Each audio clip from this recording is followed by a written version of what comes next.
Continuing our tutorials on Terminator 2 T1000 like effects in Blender, I'm going to show you the very basics of what's called meta objects in Blender.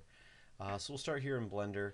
What I'm going to do is I'm going to hit spacebar to add, and I'll go down to meta, and you can add a meta ball. I'll hit Shift D to clone it, and you can see, unlike a regular sphere, these balls act as though they're liquids. When they touch or close to each other, they kind of meld together. And there's different uh, shape objects that you can get. There's a tube there. You can also add a plane, a meta plane. And what else do we have in here? We can go a cube, which is kind of like the plane is, only a little bit larger. And you can resize them. But as you can see, they act different than regular mesh materials. So I'm going to hit Control X to clear all that out. And I'm going to move my lighting back over here. And I'm going to start adding in, I'll add in a meta ball. And what I'm going to do is I'm going to add a material to it. And we can either add a reflective type texture to it, as we did in the last tutorial, or we can do ray mirror, just depending on your settings. I'll do ray mirror, and I'll move these knobs up a little bit, and you can see your preview window. You just get it to where you like it. Remember, more reflective it is, slower you're going to render out. But there we go, we got that, and I'm going to start cloning. I'll hit Shift D, and I'll clone it a few times around. Get ourselves a nice little bundle of metaspheres here, or meta balls. And what I'm going to do at this point is I'm going to go halfway through my animation, or actually a little more than halfway through my animation. I'll go to about 200, and I'm going to do a 250 frame, which is the default. I'm going to B to select a box, and I'll select all my spheres here. I'll hit I, and I'll set a keyframe for location, rotation, and scale. And then I'll go down to my first frame here. I'm going to grab these spheres and start moving them around. Now, when you're grabbing them, I want you to realize that if you grab the circle that's around them, you move that sphere. If you actually click, if you can, click on the object, it actually grabs the original sphere that we cloned. And as you move it, it moves. It makes all of them, as you can see, ripple around as though they're flowing, which is interesting.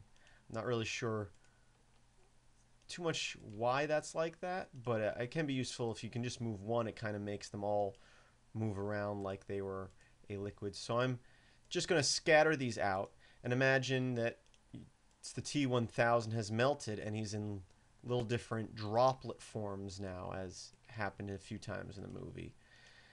And oops, grab that there. Move this one over here. And then I'm going to select all my spheres again like so. And I'm going to hit I, and I'll set another keyframe. So now, I didn't get that one in the keyframe, but that's all right. Now you can see them all coming together. And I'm just going to add a little bit more of motion to the end here by grabbing a few more. I'm going to make them kind of move up, kind of like he's coming back up into a human shape instead of just being droplets on the ground. So move it in like that. Obviously, if you have a point to your scene instead of just randomness like this, you might have a little more idea of what you want to do. I'm going to select them all and hit I and set a keyframe for them again. At this point, I'm also going to add a plane. I am going to scale it up quite big, and I'm going to grab it and move it down. I'm also going to change my sky to be black. Well, I'll do that in a minute. See what it looks like before and after, decide which one I like better. But as far as the ground goes, I need a ground texture. So I'm going to go to Google. I'm just going to go street texture. And I'm going to go, I'll just choose this one here. It looks pretty good. Now remember, when you're downloading images, you know, if you're going to use them in a project, make sure you have the rights to use them in a project. So I'm going to save this one. I'll just call it street texture. Sounds good. So I'll hit save and save that.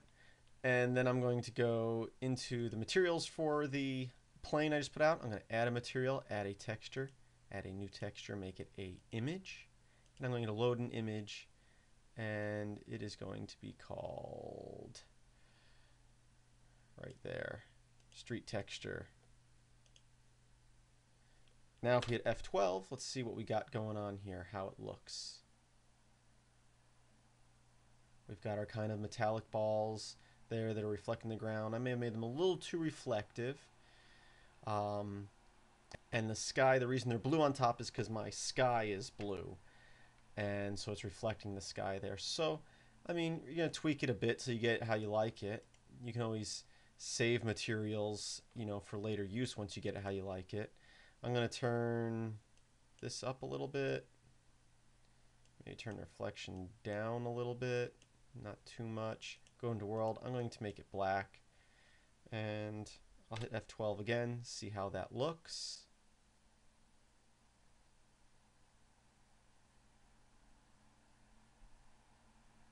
It's better. The texture still needs a little bit of work, and the whole being black on top there. Once again, if you had an actual scene, it would reflect the scene. If not, you can use reflective textures like we did in the last tutorial. So anyway, I'm going to hit Alt-A here so you can see the animation of all the metaballs coming together and blending together and then kind of going up. And then you can cut to another angle and make it take human form. I'm going to render this out, and I'll link in this video to the final rendering. So I hope you enjoyed this tutorial, and visit filmsbychris.com for more video tutorials like this. Have a great day.